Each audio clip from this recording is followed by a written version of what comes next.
The morning sun cast long shadows across the cobblestone streets of Charleston as Ezra walked with measured steps toward the imposing Whitmore mansion. At 28 years old, he carried himself with a dignity that seemed to contradict his station as an enslaved man, his dark eyes holding depths of intelligence that his masters had never bothered to notice. Today, like every day for the past 15 years, he would enter through the servants' entrance and begin another day of invisible labor in the grand house that had become both his prison and his stage. The Whitmore estate stood as a monument to Southern prosperity, its white columns gleaming in the morning light, its manicured gardens a testament to the wealth built upon the backs of enslaved labor. Ezra had been purchased as a child by Colonel James Whitmore, a man whose cruelty was matched only by his social ambition.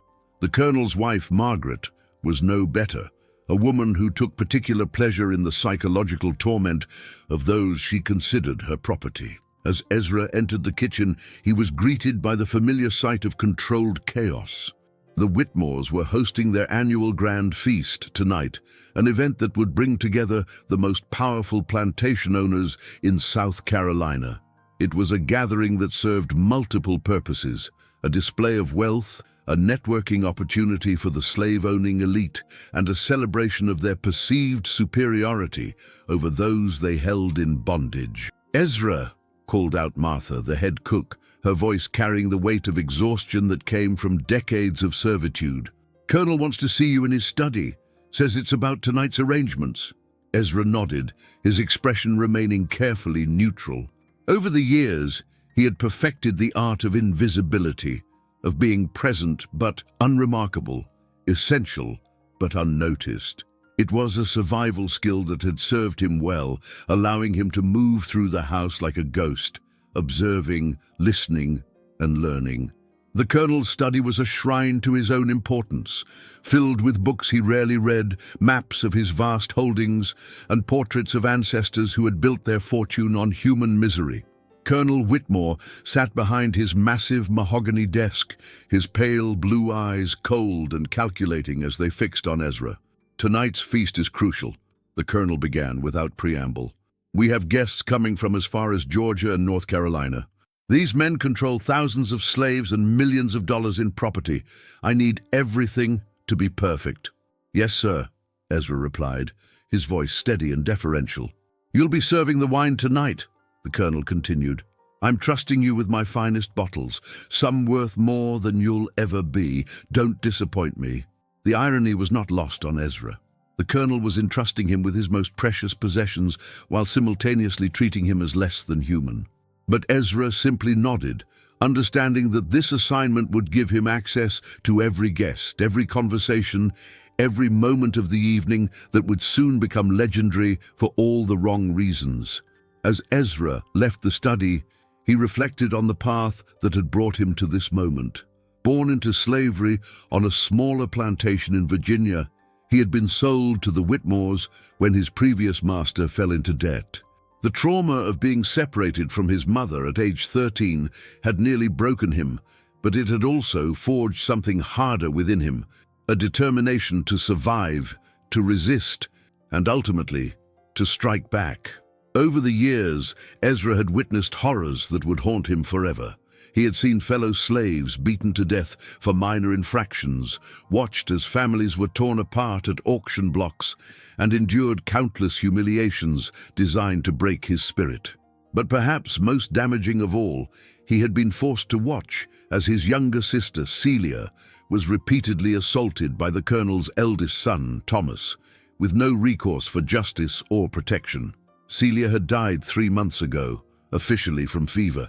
But Ezra knew the truth. She had taken her own life rather than endure another day of abuse. Her death had been the final catalyst, the moment when Ezra's careful planning shifted from theoretical to inevitable. The afternoon passed in a blur of preparation. Ezra moved through the house with practiced efficiency, polishing silver, arranging flowers, and ensuring that every detail met the colonel's exacting standards. But beneath his calm exterior, his mind was racing through the final details of a plan 15 years in the making. In the kitchen, he observed the controlled frenzy of meal preparation. Martha and her team of enslaved cooks were creating a feast fit for kings: roasted meats, elaborate side dishes, and desserts that showcased the abundance of the plantation. But Ezra's attention was focused on something else entirely: the wine cellar key that hung from the colonel's belt, and the small vial hidden in his quarters that contained a substance he had been carefully cultivating for months. The poison was his own creation, derived from oleander plants that grew wild on the plantation grounds. He had spent countless hours studying the properties of various plants, learning from an elderly slave named Moses, who had knowledge of traditional medicine and natural remedies. What Moses didn't know was that Ezra had been applying this knowledge toward a very different purpose. As evening approached, the guests began to arrive. Ezra watched from the shadows as carriages pulled up to the mansion, disgorging men whose wealth was built on human suffering. There was Judge Harrison from Savannah, whose plantation was known for its particularly brutal overseer. Governor's aide, William Thornton, arrived with his usual entourage, his political power used to strengthen the institution of slavery. Banker Charles Morrison came bearing gifts, his financial empire built on loans secured by human collateral. Each man who entered the house represented thousands of enslaved people, countless families torn apart, and a system of oppression that seemed unshakable. But tonight, Ezra would shake it to its very foundations. The dining room had been transformed into a showcase of Southern elegance. Crystal chandeliers cast warm light over the long mahogany table, set with the finest china and silver. The guests took their seats, their conversation flowing as freely as the wine Ezra poured with steady hands. "Gentlemen," Colonel Whitmore announced, raising his glass, "tonight we celebrate not just our friendship, but our way of life. The prosperity we enjoy, the civilization we've built, it all rests on the foundation of proper order and natural hierarchy." The toast was met with enthusiastic agreement, the men raising their glasses in celebration of their own superiority. Ezra moved silently around the table, refilling glasses and observing the easy camaraderie of men who saw themselves as masters of the universe. As the evening progressed, the conversation turned to business. They discussed crop prices, political developments, and strategies for maintaining control over their enslaved populations. Ezra listened to every word, his expression remaining neutral, even as they spoke of human beings as mere property to be bought, sold, and exploited. "The key," Judge Harrison was saying, "is to never let them forget their place. Any sign of defiance must be crushed immediately and publicly. Fear is our greatest tool." "Absolutely," agreed Banker Morrison. "I've seen what happens when discipline becomes lax. Give them an inch and they'll take a mile. They must understand that resistance is futile." Governor's aide Thornton nodded sagely. "The political climate is shifting somewhat, with more northern interference in our affairs. But we must stand firm. Our entire economic system depends on maintaining the status quo." As Ezra continued to serve, he noticed that several of the guests were beginning to show signs of discomfort. Judge Harrison was perspiring more than the warm evening warranted, and Banker Morrison had loosened his collar. The poison was beginning to take effect, but slowly, as Ezra had planned. He needed them all to consume enough before anyone realized what was happening. The irony of the situation was not lost on him. These men, who prided themselves on their intelligence and superiority, were being outsmarted by someone they considered their intellectual inferior. They had underestimated him so completely that they couldn't conceive of him as a threat. As the main course was served, Colonel Whitmore called for his finest wine, a bottle he had been saving for a special occasion. Ezra retrieved it from the cellar, his hands steady as he opened it and began to pour. This wine had received special attention, a more concentrated dose of his carefully prepared poison. "To the continuation of our prosperity," the colonel announced, raising his glass once more. "To the natural order," added Judge Harrison, though his voice seemed slightly strained. As the men drank, Ezra stepped back into the shadows, watching and waiting. The poison he had created was designed to be slow-acting, but inevitable. Within hours, these men would begin to experience severe symptoms. By morning, most would be dead. But this was not simply an act of revenge, though revenge certainly played a part. This was a carefully calculated strike against the heart of the slave-owning elite, designed to send a message that would reverberate throughout the South. The death of 10 prominent plantation owners at a single gathering would create fear, uncertainty, and chaos in the ranks of those who considered themselves untouchable. As the evening wore on, the symptoms became more pronounced. Several guests complained of feeling unwell, attributing it to the rich food or the warm evening. But Ezra could see the truth in their increasingly pale faces and labored breathing. The poison was working exactly as he had planned. The conversation continued, but with less enthusiasm than before. The men were beginning to realize that something was seriously wrong, though they had not yet identified the cause. Ezra continued to move among them, the perfect servant, invisible and unthreatening, even as he orchestrated their downfall. By midnight, the first guest collapsed. Judge Harrison suddenly clutched his chest and fell forward onto the table, his face contorted in pain. The reaction was immediate: panic, confusion, and desperate attempts to revive him, but it was too late. The judge was dead, and the others would soon follow. As chaos erupted around him, Ezra slipped away into the night. His work here was done, but his story was just beginning. By morning, news of the Charleston Feast massacre would spread throughout the South, striking fear into the hearts of slave owners everywhere. For the first time in his life, Ezra felt truly free.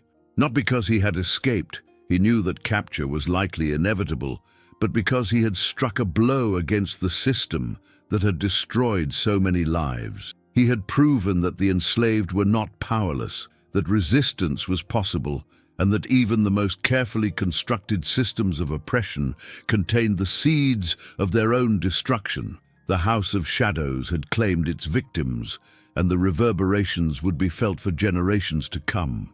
The first light of dawn crept through the windows of the Whitmore mansion, illuminating a scene of devastation that would haunt Charleston for decades to come. In the grand dining room, where Southern aristocracy had gathered to celebrate their dominance, 10 bodies lay in various states of collapse, their faces frozen in expressions of agony and disbelief. The crystal chandeliers still cast their warm glow over the macabre tableau, but the elegant feast had become a monument to mortality. Dr. Samuel Hartwell arrived at the mansion just as the sun cleared the horizon, summoned by a frantic servant who had discovered the carnage. As Charleston's most prominent physician, he had seen death in many forms, but nothing had prepared him for the sight that greeted him in the Whitmore dining room. 10 of the most powerful men in South Carolina lay dead, their bodies bearing the unmistakable signs of poisoning. "Sweet, merciful God," Dr. Hartwell whispered, as he moved from body to body, checking for any signs of life. But it was clear that his services were no longer needed for the living. Judge Harrison lay slumped over the table, his fingers still clutching his wine glass. Banker Morrison had fallen backward in his chair, his eyes wide with the shock of his final moments. Governor's aide Thornton was sprawled on the floor, having apparently tried to crawl toward the door before succumbing to the poison. Colonel Whitmore himself sat upright in his chair at the head of the table, his face a mask of rage and disbelief, even in death. It was as if he couldn't accept that someone he considered property had outsmarted and destroyed him. The irony was profound. A man who had built his fortune on the subjugation of others had been brought low by one of his own slaves. As Dr. Hartwell conducted his preliminary examination, the mansion filled with officials, investigators, and curiosity seekers. Sheriff William Crawford arrived with a contingent of deputies, his face grim as he surveyed the scene. The sheriff was a practical man who understood the implications of what had occurred. This wasn't just a multiple murder, it was an attack on the very foundation of Southern society. "Doctor," Sheriff Crawford said, his voice tight with tension, "what can you tell me?" Dr. Hartwell straightened, wiping his hands on a cloth. Poison, without question. Based on the symptoms I can observe, the facial expressions, the positioning of the bodies, the discoloration, I'd say it was something that acted slowly, but inevitably. They would have had time to realize what was happening, but not enough time to seek help. How long would it have taken? Several hours, I'd estimate. The killer wanted them to suffer, to understand what was happening to them. This wasn't a quick or merciful death. Sheriff Crawford nodded grimly. Any idea what kind of poison? I'll need to conduct more thorough examinations, but my initial assessment suggests something plant-based. There are several toxic plants native to this region that could produce these effects. Whoever did this had considerable knowledge of botany and chemistry. As the investigation continued, attention naturally turned to the enslaved population of the plantation.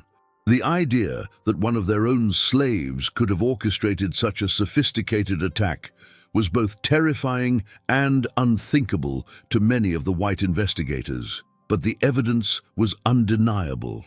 This had been an inside job, carried out by someone with intimate knowledge of the household and access to the victims. Martha, the head cook, was among the first to be questioned.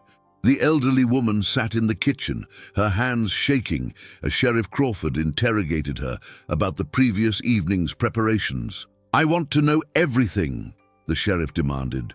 "Who had access to the food? Who served the wine? Who could have poisoned these men?" Martha's eyes darted nervously around the room. She had worked in this house for over 30 years, had seen the cruelties inflicted on her fellow slaves, and had watched as young people like Celia were destroyed by the system they all served. But she also knew that cooperation with the investigation might be her only chance of survival. "The food was prepared by my kitchen staff," she said carefully. "But the wine, that was served by Ezra. Colonel Whitmore specifically assigned him to handle the wine service for the evening." "Ezra," the sheriff repeated, making a note. "Where is he now?" "I don't know, sir. He hasn't been seen since last night. His quarters are empty."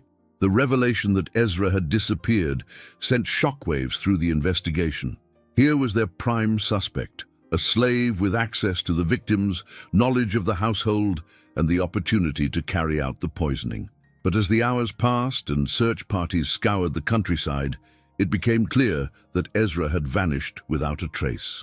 Meanwhile, word of the Charleston Feast massacre was spreading throughout the city and beyond. By midday, crowds had gathered outside the Whitmore mansion, their faces reflecting a mixture of horror, fascination, and fear.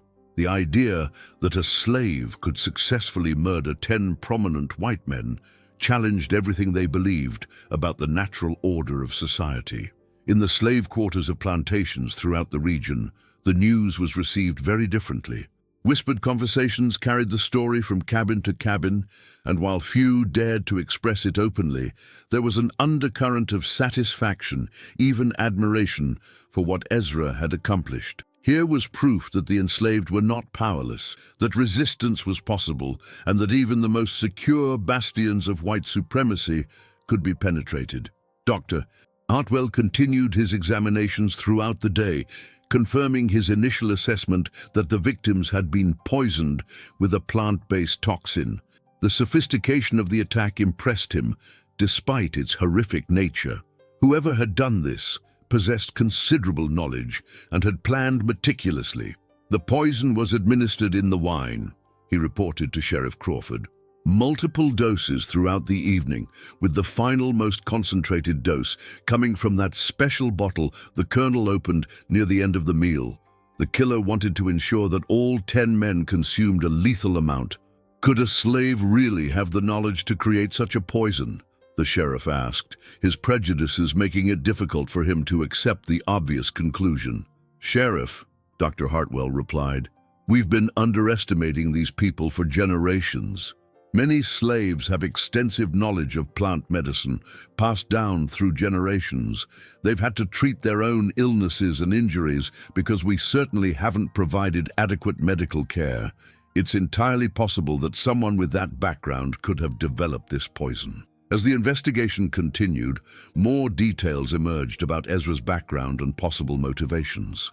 Servants reluctantly revealed information about the death of his sister Celia, about the years of abuse she had endured at the hands of Thomas Whitmore, and about Ezra's obvious grief and anger following her suicide.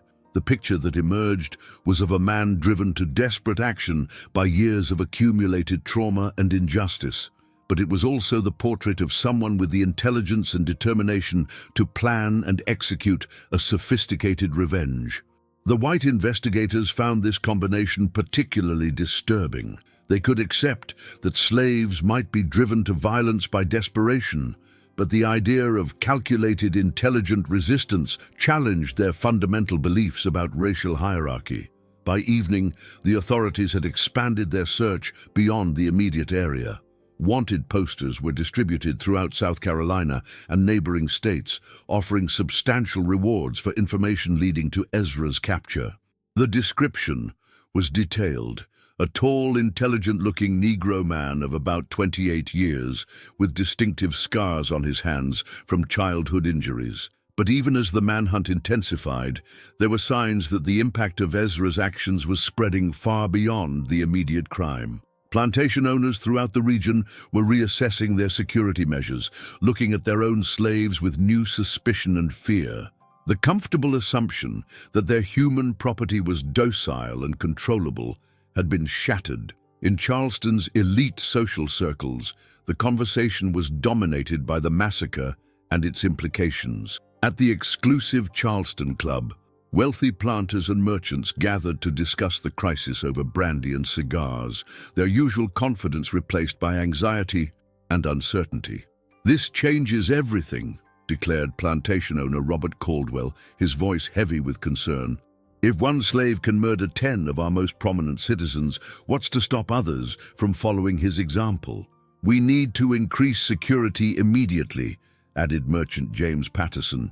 "More overseers, stricter discipline, constant surveillance. We cannot allow this kind of thing to happen again," but others worried that increased repression might actually encourage more resistance.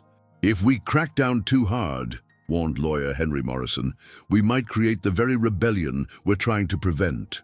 These people have nothing left to lose."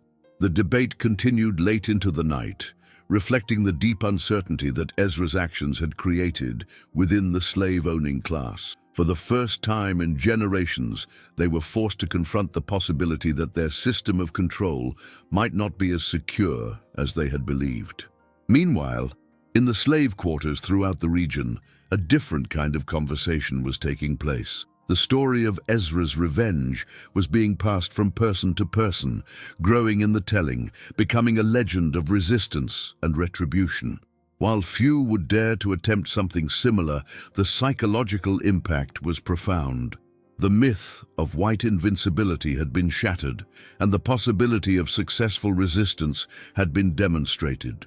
As the second day dawned after the massacre, Dr. Hartwell completed his final examinations and prepared his official report. The cause of death was confirmed as poisoning by oleander extract, administered through wine over the course of several hours.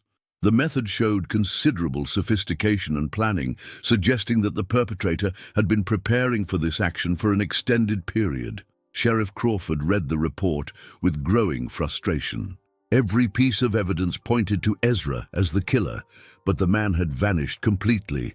Despite extensive searches and a substantial reward, no trace of him had been found. It was as if he had simply disappeared into the night, leaving behind only the devastating evidence of his revenge. The funeral preparations for the 10 victims began, with each family trying to process the shock of their loss while dealing with the broader implications of how their loved ones had died. These had been powerful men, leaders in their communities, pillars of Southern society. Their deaths at the hands of a slave represented more than personal tragedy. It was a fundamental challenge to the social order they had worked to maintain. As coffins were prepared and burial plots selected, the question on everyone's mind was the same. Where was Ezra, and would he strike again? The manhunt continued, but with each passing hour it became more likely that the architect of the Charleston Feast massacre had successfully escaped to tell his tale another day. The reckoning dawn had revealed the full scope of the devastation, but it had also marked the beginning of a new chapter in the story of resistance and rebellion.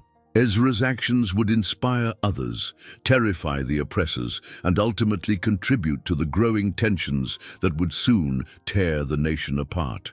The House of Shadows had claimed its victims, but the shadows themselves had spread far beyond Charleston, carrying with them the promise of further reckonings to come. 3 days after the Charleston Feast massacre, the manhunt for Ezra had expanded into the largest slave pursuit in South Carolina history. Sheriff Crawford had enlisted the help of professional slave catchers from as far away as Georgia, their bloodhounds and tracking expertise brought to bear on finding the man who had shattered the illusion of white invincibility. But despite their best efforts, Ezra remained a ghost, vanishing into the landscape as if the earth itself had swallowed him whole. The reward for his capture had grown to an unprecedented $5,000, more money than most people would see in a lifetime. Wanted posters bearing his description were nailed to every tree, post, and building, from Charleston to the North Carolina border. The image they painted was of a dangerous fugitive, a murderer who posed a threat to the very foundation of Southern society. But the reality was far more complex than the authorities wanted to admit. Ezra had not simply fled in panic after his act of revenge. His escape had been planned with the same meticulous care as the poisoning itself, and he had advantages that his pursuers were only beginning to understand. 50 miles north of Charleston, in the depths of the great dismal swamp that straddled the border between South Carolina and North Carolina, Ezra moved through the murky waters with the confidence of someone who had studied every inch of this treacherous terrain. The swamp was a natural fortress, its tangled waterways and dense vegetation providing perfect cover for those who knew how to navigate its dangers. He was not alone. The Great Dismal Swamp had long been a refuge for escaped slaves, Native Americans displaced by white expansion, and others who existed outside the boundaries of conventional society. Over the decades, a loose community had formed in the swamp's hidden depths, men and women who had chosen freedom in the wilderness over bondage in civilization. Ezra's arrival had been anticipated. Word of the Charleston massacre had reached the swamp community through the underground network of communication that connected enslaved people across the region. When he finally emerged from the morning mist, paddling a stolen canoe through the cypress-lined waterways, he was greeted not as a stranger, but as a hero. "Brother Ezra," called out Samuel, a tall man in his 40s who had escaped from a Virginia plantation 5 years earlier and had become one of the swamp community's leaders. "We've been expecting you." The hidden settlement was a marvel of ingenuity and adaptation. Built on a series of small islands connected by narrow bridges, it was virtually invisible from the water and completely inaccessible to anyone unfamiliar with the swamp's treacherous channels. The residents had constructed shelters from salvaged materials and swamp vegetation, creating a village that seemed to grow organically from the landscape itself. As Ezra was welcomed into the community, he learned that his actions had already begun to have far-reaching consequences. Reports were coming in from across the South of increased tensions on plantations, of slaves being subjected to harsher punishments and closer surveillance, but also of small acts of resistance and defiance that suggested his example was inspiring others. "You've lit a fire," explained Rebecca, a woman who had escaped from a Georgia plantation with her 2 children 3 years earlier. "The masters are scared, and when they're scared, they make mistakes. But you've also given our people hope. They see that it's possible to strike back." The swamp community had developed its own systems of governance and survival over the years. They grew crops in hidden clearings, hunted and fished in the abundant waters, and maintained a network of lookouts and early warning systems that had kept them safe from discovery. They also served as a crucial link in the Underground Railroad, helping other escaped slaves make their way to freedom in the North. But Ezra's presence brought new challenges. The massive manhunt had brought unprecedented attention to the region. and the authorities were becoming increasingly desperate in their search efforts. Professional slave catchers were probing deeper into the swamp than ever before, and the community's security was being tested in ways it had never experienced. "They're offering $5,000 for you," Samuel told Ezra as they sat around a carefully concealed fire that evening. "That's more money than most of these slave catchers have ever seen. It's going to bring out every bounty hunter and fortune seeker in the South." Ezra nodded, understanding the implications. His presence was putting the entire community at risk, but he also knew that leaving would likely mean capture and certain death. The swamp was his best hope for survival, and these people were his only allies in a world that wanted him dead. Meanwhile, back in Charleston, the investigation was taking on increasingly desperate tones. Sheriff Crawford was under enormous pressure from state officials, wealthy plantation owners, and even federal authorities to bring Ezra to justice. The failure to capture him was being seen as a sign of weakness, a suggestion that the authorities could not protect white citizens from slave rebellion. The sheriff had brought in Marcus Webb, one of the most notorious slave catchers in the South. Webb was a hard man who took pride in his success rate and his ruthless methods. He had tracked down hundreds of escaped slaves over his career, and he had never failed to bring back his quarry, dead or alive. "This one's different," Webb admitted as he studied the evidence from the crime scene. "Most runaways are driven by desperation, acting on impulse. But this Ezra, he planned this for months, maybe years. He's intelligent, patient, and he knows how to cover his tracks." Webb's examination of the Whitmore plantation had revealed the sophistication of Ezra's preparation. Hidden in the slave quarters, investigators had found evidence of his botanical experiments, dried plant samples, crude laboratory equipment, and notes written in a careful hand that demonstrated extensive knowledge of chemistry and toxicology. "He's been studying," Webb continued, "learning. This wasn't just revenge.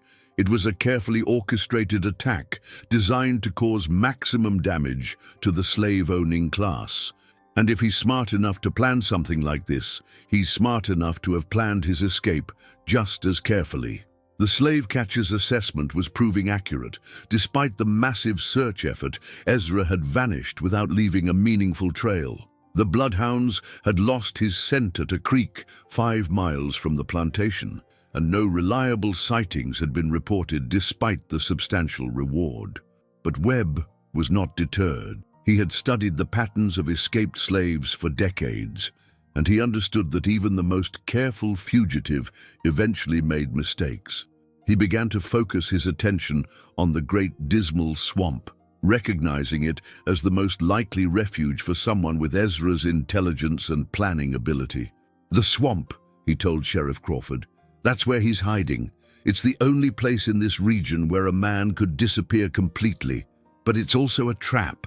There are only so many ways in and out, and if we can control those access points, we can starve him out."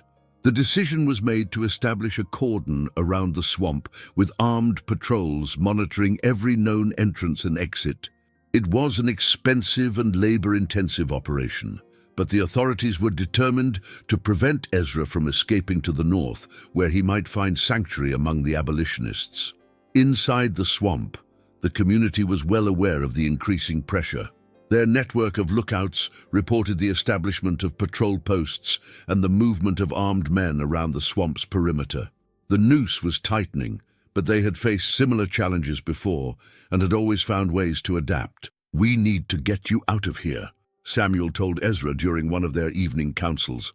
"The longer you stay, the more danger we're all in. And if they do find this place, it won't just be you they capture." But moving Ezra out of the swamp would be incredibly dangerous. The authorities were watching every possible escape route, and his distinctive appearance made him easily recognizable. Any attempt to move him would risk not only his capture, but the exposure of the entire underground network that had helped so many others reach freedom. As the days passed, the tension within the swamp community grew. Food was becoming scarce as hunting and foraging became more dangerous under the increased surveillance. The children were confined to the hidden settlement, unable to play in their usual areas for fear of discovery. The adults took turns standing watch, their nerves frayed by the constant threat of discovery. But there was also a sense of pride and determination. They were harboring the man who had struck the most significant blow against slavery in recent memory, and they were not about to abandon him to his pursuers. Ezra had become a symbol of resistance, and protecting him was seen as protecting the hope he represented. The psychological impact of the manhunt was being felt far beyond the swamp. On plantations throughout the region, enslaved people watched as their masters implemented new security measures and harsher punishments. But they also whispered about Ezra's escape, about his successful evasion of the massive search effort, and about the possibility that he might strike again. The authorities were beginning to realize that the manhunt itself was becoming part of the problem. Every day that Ezra remained free was another day that his legend grew, another day that enslaved people could believe that resistance was possible.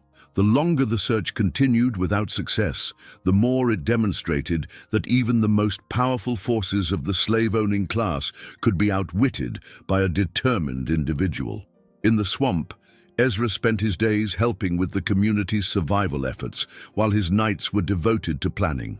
He knew that his presence was endangering these people who had shown him such kindness, but he also understood that his capture would be seen as a victory for the forces of oppression.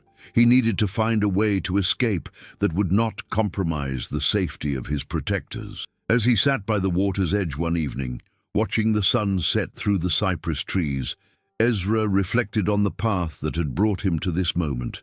The massacre had been the culmination of years of planning and preparation, but it had also been just the beginning. His escape had proven that the enslaved were not powerless, that intelligence and determination could overcome even the most overwhelming odds. The hunt was intensifying, but Ezra was not merely a fugitive running from justice. He was a symbol of resistance, a living reminder that the system of slavery contained the seeds of its own destruction. And as long as he remained free, that symbol would continue to inspire others to believe that change was possible. The shadows of the swamp had become his sanctuary, but they were also his platform. From this hidden refuge, the reverberations of his actions continued to spread throughout the South, carrying with them the promise that the age of unchallenged white supremacy was coming to an end. 2 weeks into the manhunt, the great dismal swamp had become an armed camp. Federal marshals had joined the search effort, bringing with them resources and authority that elevated the pursuit of Ezra from a local matter to a national concern. The Charleston Feast massacre had captured the attention of newspapers across the country, with Northern abolitionists hailing Ezra as a hero, while Southern publications demanded his swift capture and execution. Marcus Webb stood at the edge of the swamp, studying maps and coordinating with the various law enforcement agencies that had converged on the region. His weathered face showed the strain of the extended search, but his determination remained unshaken. In his 2 decades as a slave catcher, he had never encountered a quarry as elusive or as dangerous as Ezra. "He's in there," Webb told Federal Marshal James Harrison, pointing toward the dark waters of the swamp. "I can feel it. But this place is like a maze. Thousands of channels, hidden islands, areas that have never been properly mapped. He could stay hidden in there for years if he knows what he's doing." Marshal Harrison nodded grimly. A veteran of Indian wars and fugitive pursuits, he understood the challenges they faced. "What do you recommend?" "We need to go in after him," Webb replied. "But not with a large force. That would just alert him and give him time to move deeper into the swamp. I want to take a small team of experienced trackers, men who know how to move quietly through difficult terrain." The decision was made to launch a covert infiltration of the swamp, using Webb's expertise and a carefully selected team of professional manhunters. They would enter at multiple points, moving slowly and methodically through the waterways, searching for any sign of human habitation. Inside the swamp, the community was well aware of the increased pressure. Their lookouts had reported the arrival of federal authorities and the movement of armed men around the perimeter. Samuel called an emergency council to discuss their options. "They're coming in," he announced to the gathered residents. "Our scouts have seen small boats entering the swamp from 3 different directions. They're not just watching the exits anymore, they're hunting us." The news sent a wave of fear through the community. For years, they had felt relatively safe in their hidden refuge, protected by the swamp's natural defenses and their own careful security measures. But now those defenses were being tested by professional hunters with government resources behind them. Ezra listened to the discussion with growing concern. He had hoped that his presence would not endanger these people, but it was becoming clear that the authorities were willing to risk everything to capture him. The community that had shown him such kindness was now facing destruction because of his actions. "I have to leave," he said quietly. "My being here is putting all of you in danger. If I can draw them away, maybe you'll be safe." "And go where?" Rebecca asked. "They have the entire swamp surrounded. You wouldn't make it a mile before they caught you." Samuel nodded in agreement.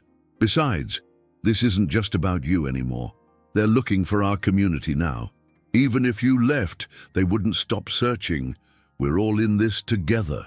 The discussion continued late into the night, with various escape plans proposed and rejected.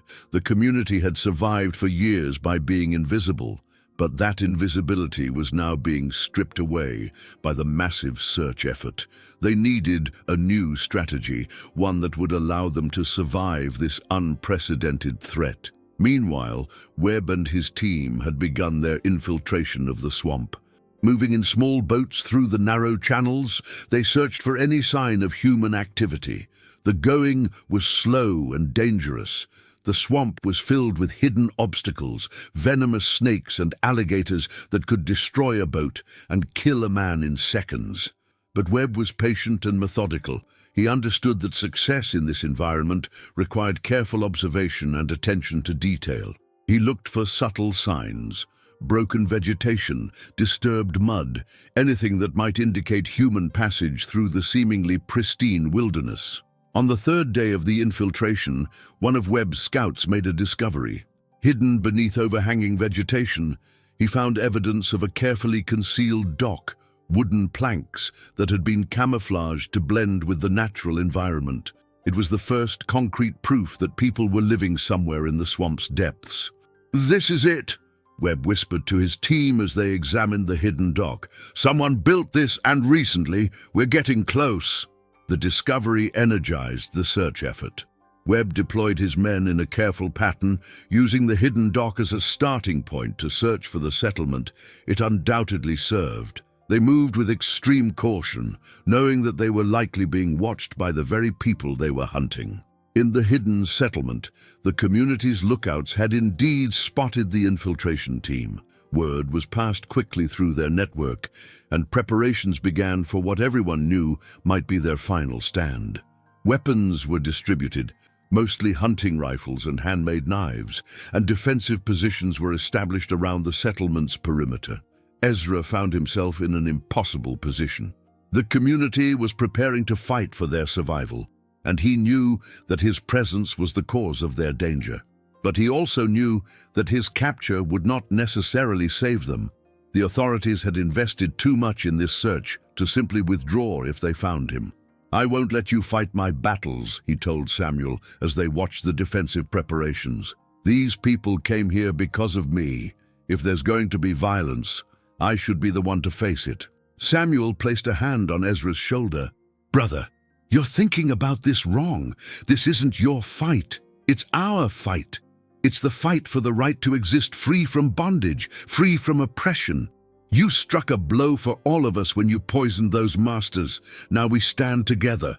As the day wore on, Webb's team continued their methodical search.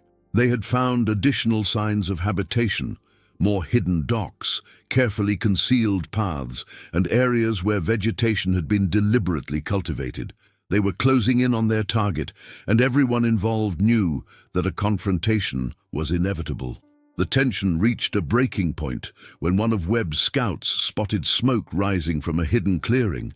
It was the first visual confirmation of the settlement's location, and Webb immediately began planning his approach. He knew that a direct assault would be costly. The defenders would have the advantage of knowing the terrain and prepared positions, but he also knew that time was running out. The longer the search continued, the more likely it became that his quarry would find a way to escape. As evening approached, Webb made his decision. He would launch a coordinated attack at dawn, using multiple teams to approach the settlement from different directions. The goal was to capture Ezra alive if possible, but Webb had been authorized to use deadly force if necessary. In the settlement, the community spent what they all knew might be their last night together in prayer and quiet conversation. Children were hidden in the most secure areas, while adults took their positions around the perimeter. Everyone understood that the morning would bring a battle that would determine not just their individual fates, but the future of their entire way of life. Ezra spent the night moving among the defenders, offering what encouragement he could while struggling with his own guilt and responsibility. These people had welcomed him as a brother, had risked everything to protect him, and now they were preparing to die because of his actions. But as he looked into their faces, faces marked by years of hardship, but also by determination and hope, he began to understand something important. This wasn't really about him anymore. The Charleston Feast massacre had been his personal act of revenge, but it had become something larger. It had become a symbol of resistance, a proof that the enslaved were not powerless victims, but human beings capable of fighting for their freedom.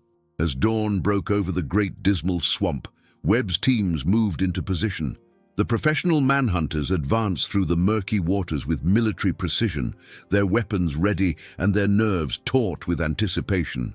They knew they were facing desperate people who had nothing left to lose, and that made them extremely dangerous. The first shots rang out just as the sun cleared the horizon. A lookout had spotted one of Webb's teams and had fired a warning shot that echoed across the water like thunder. The battle for the hidden settlement had begun. What followed was a fierce but brief engagement. The defenders fought with the courage of people protecting their homes and families, but they were outnumbered and outgunned. Webb's professional hunters advanced methodically, using their superior firepower and training to overcome the settlement's defenses. Samuel fell in the first exchange of gunfire, cut down as he tried to rally the defenders. Rebecca was wounded while protecting her children, and several other community members were killed or captured as the settlement's perimeter was breached. But in the chaos of the battle, Ezra made a decision that would define the rest of his life. Instead of trying to escape or hide, he walked out into the open with his hands raised, calling out to the attackers. "I'm Ezra!" he shouted. "I'm the one you want. Stop shooting and I'll surrender." The gunfire gradually ceased as Webb's men realized that their primary target was giving himself up. Webb himself emerged from the vegetation, his rifle trained on Ezra, but his expression showing a mixture of satisfaction and respect. "So you're the famous Ezra," Webb said as his men moved to secure the prisoner. "You've led us quite a chase." Ezra looked around at the devastation of the settlement, at the bodies of people who had died protecting him, and felt the full weight of the price that had been paid for his freedom. "It's over," he said quietly. "You have me. Let the others go." Webb nodded slowly. "That's not my decision to make, but you're right about one thing. It's over. The manhunt ends here." Zoom. As Ezra was shackled and prepared for transport back to Charleston, he took one last look at the great dismal swamp that had been his sanctuary. The hidden settlement was in ruins, its people scattered or captured, but the idea it represented, the possibility of freedom, of resistance, of dignity in the face of oppression, would survive. The price of freedom had been paid in blood, but the currency of hope had been established. Ezra's capture marked the end of one chapter in the story of resistance, but it was also the beginning of another. The reverberations of his actions would continue to spread, inspiring others to believe that change was possible and that the system of slavery contained the seeds of its own destruction. The return journey to Charleston was a spectacle that drew crowds from every town and crossroads along the route. Word had spread that the infamous Ezra, the slave who had poisoned 10 masters at a grand feast, had finally been captured. People lined the roads to catch a glimpse of the man who had become both the most feared and most celebrated fugitive in the South. Ezra sat in the back of the prison wagon, his hands and feet shackled with heavy iron chains. Despite his captivity, he maintained a dignity that impressed even his captors. Marcus Webb, riding alongside the wagon, found himself studying this man who had eluded the largest manhunt in South Carolina history for 3 weeks. "You know they're going to hang you," Webb said during one of their rest stops. "Probably make a public spectacle of it. You killed 10 of the most powerful men in the state." Ezra met his gaze steadily. "I know, but those men killed my sister, killed countless others through their cruelty and greed. At least my death will mean something." Webb was surprised by the response. In his experience, captured fugitives were usually either defiant or broken, but Ezra seemed almost at peace with his fate. There was something unsettling about a man who faced certain death with such calm acceptance. As they approached Charleston, the crowds grew larger and more volatile. Word of Ezra's capture had reached the city hours before his arrival, and thousands of people had gathered to witness his return. Some came out of curiosity, others out of bloodlust, but many came to see the man who had proven that the enslaved were not powerless. The reaction was sharply divided along racial lines. White citizens called for immediate execution, their faces twisted with rage and fear. They saw Ezra not just as a murderer, but as a symbol of everything they feared about slave rebellion. His very existence challenged their fundamental beliefs about racial hierarchy and social order. But among the enslaved population of Charleston, the response was very different. They lined the streets in silence, their faces carefully neutral, but their eyes showing something that had been rare in recent years: hope. Here was a man who had struck back against the system that oppressed them all, who had proven that resistance was possible. Sheriff Crawford was waiting at the courthouse when the prison wagon arrived. The building was surrounded by armed guards, and the sheriff had taken extraordinary precautions to prevent any attempt at rescue or lynching. The authorities wanted Ezra to face a legal trial, not mob justice, though the outcome was predetermined. "Welcome back to Charleston," Sheriff Crawford said as Ezra was escorted from the wagon. "You've caused quite a stir." The jail cell where Ezra was housed was in the basement of the courthouse, a dank stone chamber that had held countless other prisoners over the years. But unlike most of those who had occupied this space, Ezra was not forgotten. Within hours of his arrival, people began gathering outside the courthouse, some calling for his immediate execution, others simply wanting to be near the man who had become a legend. The trial was scheduled to begin 3 days later, though everyone understood it would be a mere formality. The evidence against Ezra was overwhelming, and the political pressure for a swift conviction was enormous. But the authorities also recognized that the trial would be watched by the entire nation, and they wanted to demonstrate that Southern justice was fair and impartial. Judge William Pemberton, one of Charleston's most respected jurists, was assigned to preside over the case. A man in his 60s with a reputation for fairness, Judge Pemberton understood the historical significance of the trial he was about to conduct. This was not just a murder case. It was a trial that would be seen as a test of the entire slave system. The prosecution was led by District Attorney Charles Rutledge, an ambitious politician who saw the case as an opportunity to advance his career. Rutledge had built his reputation on his fierce defense of Southern institutions, and he intended to use Ezra's trial as a platform to demonstrate the consequences of slave rebellion. Finding defense counsel proved more challenging.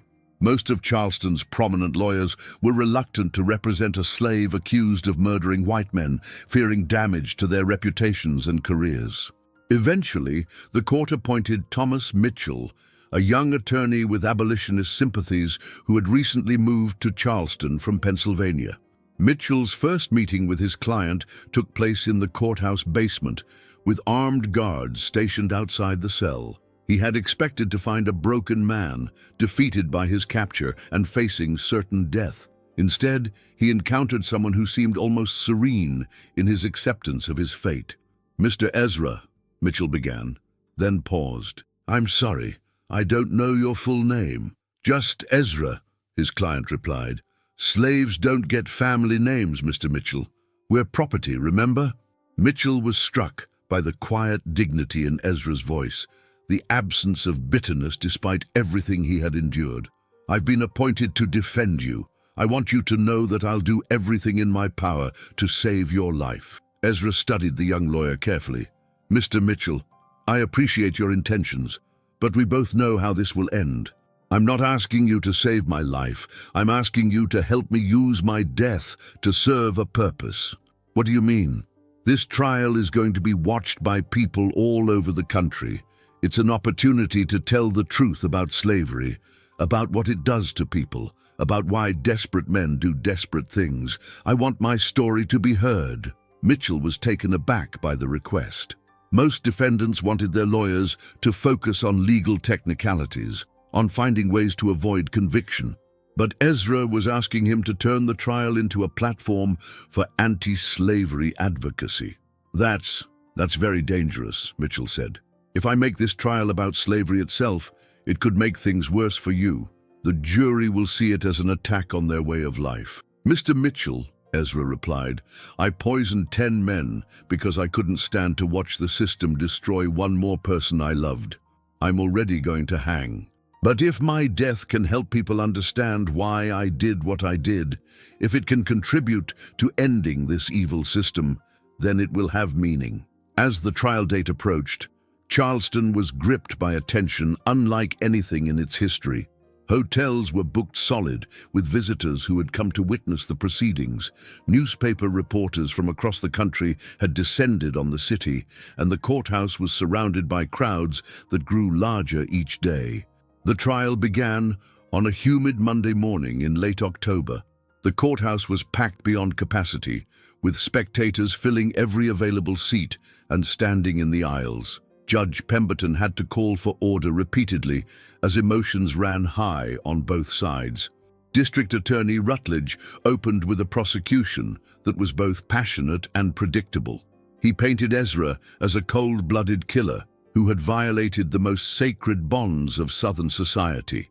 He described the Charleston Feast massacre in graphic detail, emphasizing the suffering of the victims and the premeditated nature of the crime. "Gentlemen of the jury," Rutledge declared, "this defendant stands accused of the most heinous crime in our state's history. He betrayed the trust of his master, violated the natural order of society, and murdered 10 innocent men in cold blood. Justice demands that he pay the ultimate price for his crimes." The prosecution's case was methodical and overwhelming. They presented evidence of Ezra's access to the victims, his knowledge of poisons, and his motive for revenge. Witnesses testified about his suspicious behavior in the days leading up to the massacre, and Dr. Hartwell provided detailed testimony about the cause of death. But it was when Thomas Mitchell rose to present the defense that the trial took an unexpected turn. Instead of challenging the evidence or arguing for Ezra's innocence, Mitchell began to tell a different story, the story of what had driven a man to such desperate action. "Gentlemen of the jury," Mitchell began, "I do not stand before you today to claim that my client is innocent of the charges against him. The evidence is clear that Ezra administered the poison that killed 10 men, but I ask you to consider why he did it. What drove him to such desperate action?" Mitchell then began to detail the horrors of Ezra's life under slavery. He spoke of the separation from his mother at age 13, of the years of abuse and degradation, of watching his sister destroyed by the very men he would eventually kill. He painted a picture of a system so brutal and dehumanizing that it could drive even the gentlest soul to violence. "This is not a trial about murder," Mitchell declared. "This is a trial about what happens when human beings are treated as property, when families are torn apart for profit, when young women are abused with impunity because the law considers them less than human. The courtroom erupted in angry shouts from white spectators, but Judge Pemberton allowed Mitchell to continue. The defense attorney had found his rhythm, and he used every moment to expose the contradictions and cruelties of the slave system. When Ezra himself took the stand, the courtroom fell silent. Here was the man who had terrorized the South for 3 weeks, who had proven that the enslaved were not powerless, but instead of the monster many expected, they saw an articulate, dignified man who spoke with quiet conviction about his actions. "I do not ask for your forgiveness," Ezra told the jury. "I do not claim that what I did was right in the eyes of God or man. But I ask you to understand that I was driven to this action by a system that gave me no other choice. When my sister took her own life, rather than endure another day of abuse, something died in me as well. I could not stand by and watch while the men responsible continued to destroy other lives. The trial lasted 5 days, but the verdict was never in doubt. The trial lasted 5 days, but the verdict was never in doubt. The all-white jury deliberated for less than an hour before returning with a guilty verdict on all counts. Judge Pemberton sentenced Ezra to death by hanging, to be carried out in 2 weeks' time in the public square of Charleston. But something unexpected had happened during those 5 days of testimony. Mitchell's strategy of using the trial as a platform to expose the horrors of slavery had resonated far beyond the courthouse walls. Newspaper accounts of the proceedings were being read across the nation, and Ezra's story was sparking conversations about slavery that many in the South had hoped to avoid. Northern abolitionists seized upon the trial as proof of slavery's inherent evil. "Here is a man," wrote Frederick Douglass in his newspaper, "who was driven to desperate action by a system so cruel that it destroys both the enslaved and the enslaver." Ezra's crime was terrible, but it was born from an even more terrible injustice. Southern newspapers responded with outrage, denouncing what they saw as Northern interference in their affairs. But even in the South, there were some who began to question whether the system that had produced such violence could truly be sustainable. In the days leading up to his execution, Ezra received hundreds of letters from across the country. Some condemned him as a murderer, but many others expressed sympathy for his plight and admiration for his courage. Several prominent abolitionists attempted to organize legal appeals or rescue attempts, but Ezra himself discouraged such efforts. "My death will serve the cause better than my life," he told Mitchell during one of their final meetings. "If I escape, or if my sentence is commuted, I become just another fugitive slave. But if I die with dignity, if I face the gallows without fear, I become something more powerful. I become a symbol of resistance that they can never destroy." The night before his execution, Ezra was visited by Reverend Samuel Hopkins, a white minister who had been moved by the trial testimony to reconsider his own views on slavery.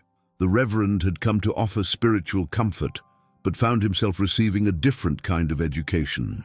"Reverend," Ezra said, "I want you to know that I hold no hatred in my heart for individual white people.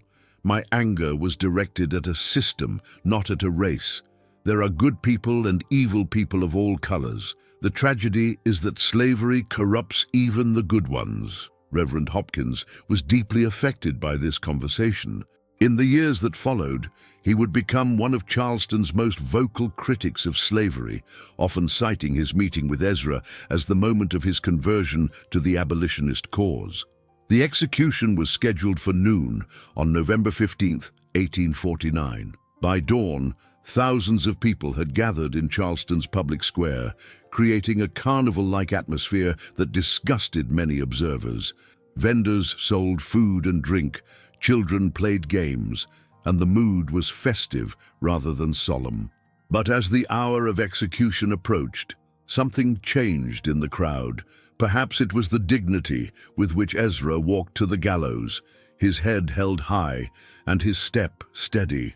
Perhaps it was the brief speech he gave before the hood was placed over his head. Or perhaps it was simply the recognition that they were witnessing the end of a man who had become larger than life. "I stand before you today not as a murderer," Ezra said to the crowd, his voice carrying clearly across the square, "but as a man who was pushed beyond endurance by a system that treats human beings as property.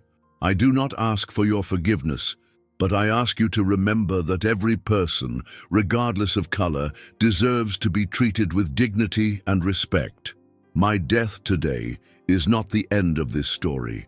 It is only the beginning." The execution was carried out at exactly noon, and Ezra died without struggle or complaint. But his words echoed across the square and beyond, carried by the newspaper reporters who had come to witness his end. In the immediate aftermath of the execution, there was a sense among Charleston's white elite that justice had been served and order restored. The slave who had dared to strike back against his masters was dead, and the natural hierarchy of Southern society had been reaffirmed. But the long-term effects of Ezra's actions and his trial were far more complex. The Charleston Feast massacre had demonstrated that enslaved people were capable of sophisticated resistance, and this knowledge spread fear throughout the slave-owning class. Security measures were increased on plantations across the South, but these very measures served as constant reminders of the system's vulnerability. More importantly, Ezra's story became part of the growing abolitionist narrative that was turning Northern opinion against slavery. His trial testimony was reprinted in newspapers and pamphlets. His final speech was quoted in sermons and political rallies, and his name became synonymous with the struggle for freedom. In the slave quarters of plantations throughout the South, Ezra's story was told and retold, growing in the telling until it became legend. Children who had never heard his name learned about the man who had struck back against the masters, who had proven that resistance was possible, who had died with dignity rather than live in chains. The impact was felt in other ways as well. Several plantation owners, shaken by the massacre and its aftermath, began to question their own participation in the slave system. Some freed their slaves voluntarily, while others began to treat their human property with greater care, recognizing that brutality could breed the very resistance they feared. Thomas Mitchell, the young lawyer who had defended Ezra, found his life forever changed by the experience. He left Charleston shortly after the execution, moving north to join the abolitionist movement. He would later write a book about the trial that became one of the most influential anti-slavery documents of the pre-Civil War period. The Great Dismal Swamp, where Ezra had found temporary refuge, became a pilgrimage site for escaped slaves and abolitionists. The hidden settlement that had been destroyed during his capture was rebuilt, and it continued to serve as a station on the Underground Railroad until the Civil War ended the need for such refuges. As the years passed and the nation moved inexorably toward civil war, Ezra's story took on even greater significance. Abolitionists pointed to his case as proof that slavery was inherently violent and unsustainable. Southern defenders of the institution used it to argue for stricter controls and harsher punishments. But both sides recognized that the Charleston Feast massacre had been a turning point, a moment when the contradictions of American slavery had been exposed for all to see. When the Civil War finally came in 1861, many of the enslaved people who joined the Union cause carried with them the memory of Ezra's resistance. His example had shown them that they were not powerless, that they could fight for their freedom, and that their struggle was part of a larger movement toward justice. The house where the Charleston Feast massacre had taken place was eventually torn down, but a marker was placed on the site commemorating the events of that November night in 1849. The inscription, placed there during Reconstruction, read simply, "Here stood the house where Ezra struck a blow for freedom. His courage inspired a nation to confront the evil of slavery." In the end, Ezra had achieved something far greater than revenge. His actions had exposed the fundamental contradictions of a system that claimed to be based on Christian values while treating human beings as property. His trial had provided a platform for the truth about slavery to be heard across the nation, and his death had created a martyr whose example would inspire others to continue the fight for freedom.